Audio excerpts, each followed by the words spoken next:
सत्संग जी, प्रेम से कहना, जहाँ जहाँ भी जिस जिस शहर में जाने का अवसर प्राप्त हुआ, वहाँ यही भक्ति भरा रूप, सेवा वाले भाव, मिलवर्तन की भावना और यही एक अरदास के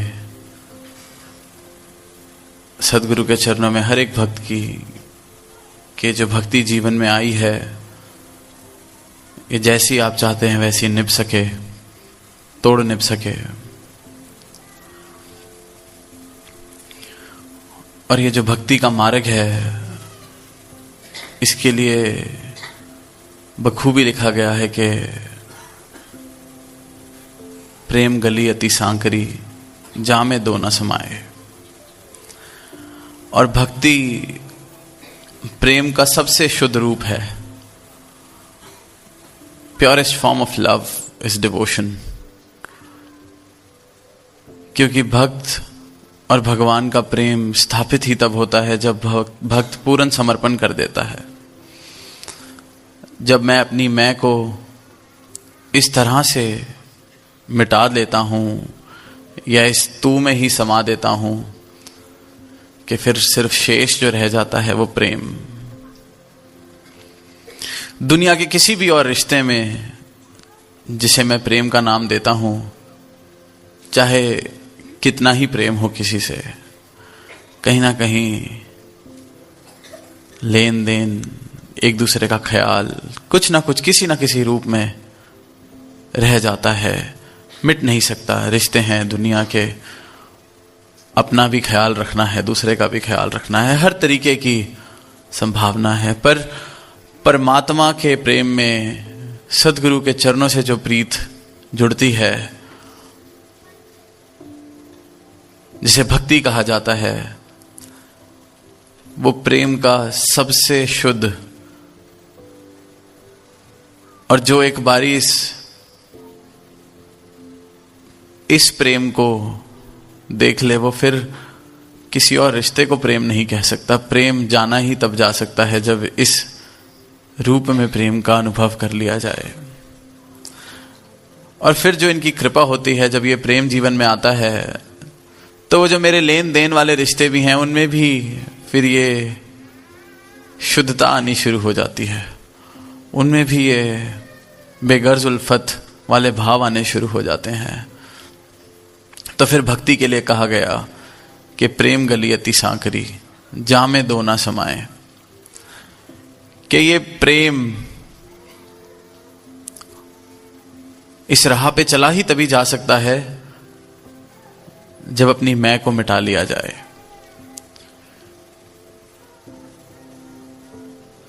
सुना हमने love is God, God is love.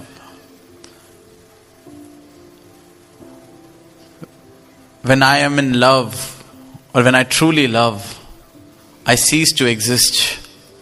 And when I cease to exist, what remains is God.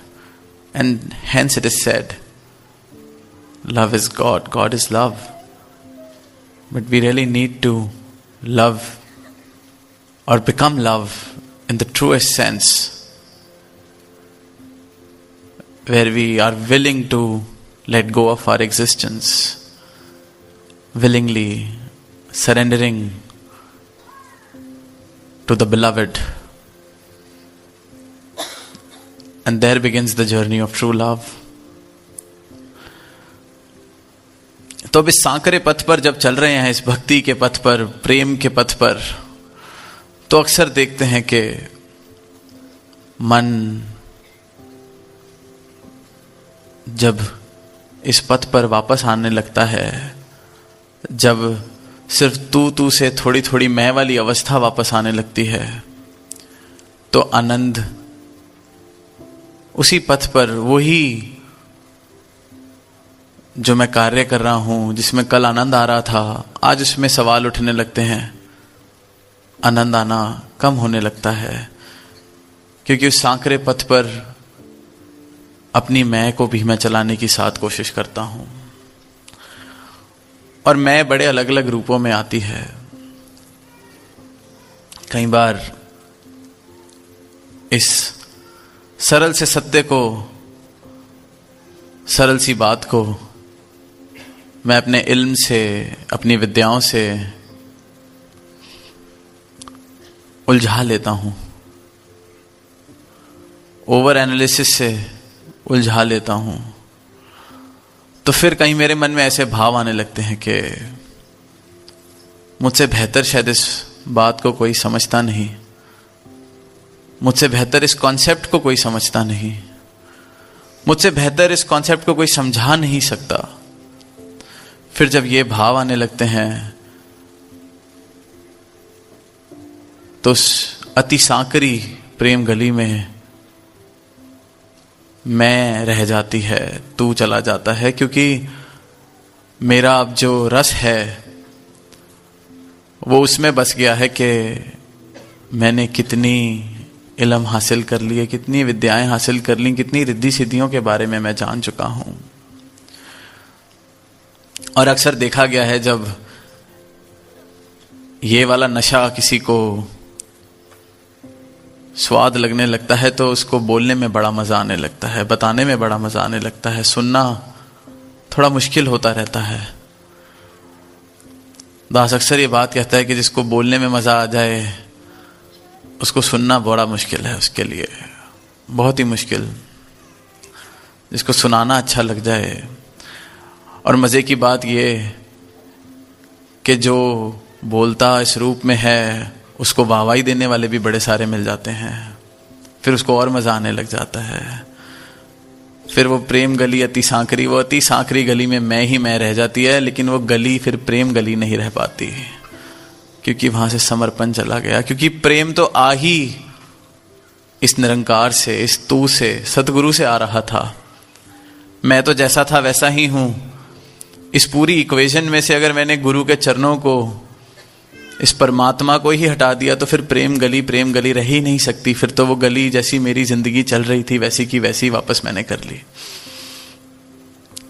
तो ऐसे ही एक कहानी पढ़ने को मिली कि किसी गुरु के यहाँ बहुत सारे शिष्य, पर उसमें से 2 इसी प्रकार जिनकी सारी ही दुनिया वाह करती, कमाल का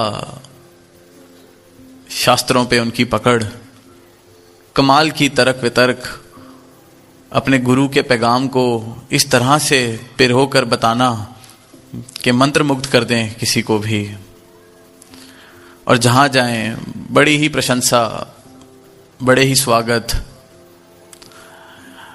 अब हर कोई सोचता था कि वाह, कोई बने तो इनके जैसा बने। अब एक दिन दोनों खड़े हैं और एक झंडे के पास आकर खड़े हो गए। अब दोनों आपस में खड़े हैं, दोनों ही विद्वान, दोनों ही समझदार, दोनों ही तार्किक। अब एक ने एक से बात शुरू कर दी कि चलो आज ये फैसला किया जाए कि ये जो झंडा है, इस झंडे पर जो ये कपड़ा है, ये हिल कैसे रहा है? इसको हवा हिला रही है या ये खुद हिल रहा है? अब बात सोची जाए तो इससे फर्क क्या पड़ता है, पर अब क्योंकि एक मयान में 2 तलवारें नहीं रह सकती, दोनों को फैसला करना था कि हम में से ज्यादा कौन समझदार है। अब दोनों लगे हुए हैं, अपने अपने तर्क दे रहे हैं, और वहीं भीड़ भी इकट्ठी होनी शुरू हो गई, क्योंकि बातें, दोनों उस्ताद बात कर रहे हैं, सबको मजा आने लग गया। एक की वाह कर रहा है, एक दूसरे की वाह कर रहा है, चले जा रहा है सिलसिला, बड़ी देर हो गई। और जब ये गुरु के कान में खबर पड़ती है तो आता है, दोनों को अपने पास बुलाता है। वो कहता है मैं इंतजार ही कर रहा था कि किस दिन तुम दोनों फंसोगे इसी तरह से, क्योंकि तुम्हें बोलने में बहुत मजा आने लग गया था, तुम्हें अपने तर्क पर बहुत अहंकार होना शुरू हो गया था। ये जो वाहवाही तुम्हें मिलती है हर जगह जाके, ये मैं वेट ही कर रहा था किस दिन तुम्हारे आड़े आएगी और तुम ऐसी कोई बेवकूफ़ी करोगे। और जवाब ये देते हैं गुरु कि ना हवा हिला रही है उस झंडे को, ना वो खुद हिल रहा है, तुम दोनों का मन हिल रहा है और कुछ नहीं हिल रहा है यहाँ पे। और जीवन में अगर झांक के देखेंगे कि हर परिस्थिति में ये मेरा मन ही है जो हिल रहा है, कोई परिस्थिति मुझे नहीं हिला रही। किसी दिन मन ठीक होता है तो सिमिलर एक वैसी ही परिस्थिति में मैं हंस के उस परिस्थिति को निकाल लेता हूं। किस दिन मन डावाडोल है, बुझा हुआ है, तो छोटी सी बात भी मुझे ऐसा कर देती है कि मैं आज अपना जीवन ही खत्म कर लूं। तो ये मन हिल रहा है, मुझे हिलाने वाली कोई परिस्थिति नहीं। और फिर वो पंक्तियां लिखी गई हैं कि मन के मत ना चलिए, मन के मत अनेक, जो मन पर सवार है सो साधु कोई एक। कि मन के मत ना चलिए, मन के मत अनेक हैं। सुबह कुछ सोचता है, शाम को कुछ कर बैठता है। सबके साथ ये एक्सपीरियंस है। रात को अगर सोए हैं कि आज सुबह जल्दी उठना है, बहुत दृढ़ संकल्प के साथ सुबह अलार्म बजता है, वही मन कह देता है छोड़, थोड़ी देर और सो लेते हैं। मन के मत अनेक। रात को यही मन मुझे पक्का कर रहा था कि कल कुछ भी हो जाए, दुनिया इधर की उधर हो जाए, सुबह मैं समय से पहले उठ जाऊंगा। सुबह होते होते तक मन कहने लगता है कि छुट्टी बड़ी मुश्किल से मिली है, क्या करना है उठ के। आजकल बड़ी एक आम सी चीज है, हम सब बहुत कोशिश करते हैं ख्याल रखने का कि हम क्या खाएं। We all try to eat healthy. We all try to avoid certain things. Because if we indulge in certain foods, then we feel guilty. तो ये मन कहता है कि नहीं, खाना नहीं, अब ख्याल रखना है। और जब वो चीज सामने आती है तो वही मन कहता है थोड़ा सा खा लेते हैं, क्या फर्क पड़ता है। एक खाना ही तो है मेरी कमजोरी, उसको भी छोड़ दूंगा तो फिर जीने का क्या फायदा है। और जब मैं खा लेता हूं तो वही मन शीशे के पास जाके खड़ा होकर कहता है कि क्या हाल कर लिया शरीर का। मन के मत अनेक। सबके जीवन की यही कहानी है, छोटी से छोटी, बड़ी से बड़ी, कोई भी परिस्थिति, कोई भी चीज हो, ये मन ही हिल रहा है। उस झंडे को ना हवा हिला रही है, ना वो झंडा खुद हिल रहा है, हमारा मन हिल रहा है। मन के मत अनेक। सुबह किसी से प्रेम है मुझे, शाम को वो कोई ऐसी बात कर दे जो मेरे दिल को नहीं अच्छी लगी, मन करता है इसको मैं बस सीधा कर दूं। अभी बच्चा जब तक मेरे हिसाब से चल रहा है, मेरी आंखों का तारा है, शाम को उसने थोड़ी सी ऐसी शैतानी उस समय पर कर दी जब मैं वही 2 पल सुकून के चाय पी के प्राप्त करना चाह रहा था। तो मन करता है ऐसे ऐसे शब्द भी कई बार निकल जाते हैं जो ताउम्र हम सोचते हैं कि क्या बोल दिया था मैंने उस पल में। मन के मत अनेक। और यही मन है जो मेरे इस जीवन को या तो जीने लायक बना सकता है या इस चलते हुए जीवन को एक सजा का रूप दे सकता है, या इस जीवन को स्वर्ग बना सकता है या नरक बना सकता है। और वह सद्गुरु यही पैगाम दे रहे हैं कि इस सच के साथ नाता जब जुड़ जाता है तो समझ आता है कि तन मन धन है ही नहीं जब मेरा, तो इसके भरोसे कहां, इसके पीछे पीछे कहां स्थिरता। स्थिर मन सहज जीवन, सदगुरु ने कहा। सदगुरु माता जी ने जब समागम के लिए ये थीम दी कि स्थिर मन सहज जीवन, ये मन को स्थिरता ही तब मिलेगी जब स्थिर को जान लिया जाएगा, स्थिर के साथ इसका नाता जोड़ दिया जाएगा। वरना तो मन के मत अनेक हैं, स्थिरता तो इसका स्वभाव हो ही नहीं सकता। स्थिर तो ये तब होता है जब इसको छोड़ दिया जाता है, वरना बैठे बिठाए चलते हुए जीवन को नरक बना लेता है। सब कुछ होके भी जीवन ऐसे कि इससे अच्छा ना ही मिलता, ऐसे हाल भी हो जाते हैं। तो ये मन, इसका नाता अगर इस सत्य से ना जोड़ा जाए, इसको अपनी पहचान जिसकी आज हम बात कर रहे हैं ना मिले, तो इस मन के भरोसे ही हम चलते रहेंगे, इस मन को ही अपनी पहचान बना के चलते रहेंगे।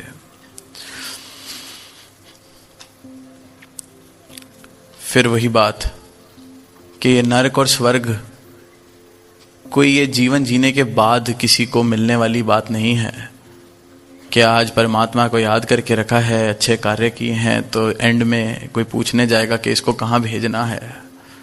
ये तो इस पल में मेरा चुनाव है कि मैंने जीवन नरक में जीना है या स्वर्ग में। इस पल मैं जीवन नरक में जी रहा हूं या स्वर्ग में। क्योंकि जो इस पल में, इस जीवन में जीते जीते स्वर्ग को अनुभव नहीं कर सका, उसको बाद में स्वर्ग किसने देना है?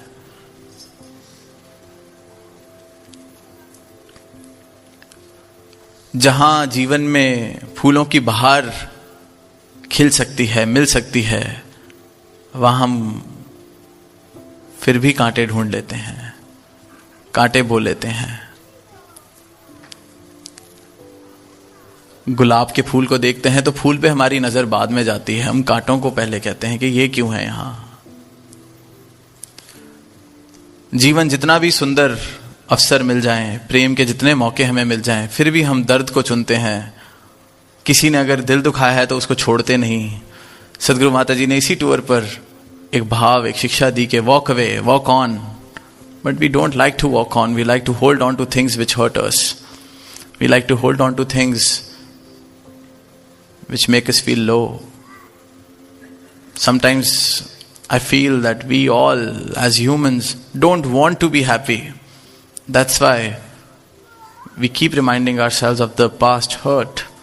We keep reminding ourselves of the wrongs that have been done to us. We keep reminding ourselves of all the lost opportunities, forgetting and not realizing that the next opportunity is right in front of me in this very moment. जहां फूलों को चुना जा सकता है वहां मैं कांटे चुन लेता हूं। और फिर मैं वो भाव जो शायर ने कहे कि जो गुजारी ना जा सकी हमसे, हमने वो जिंदगी गुजारी है।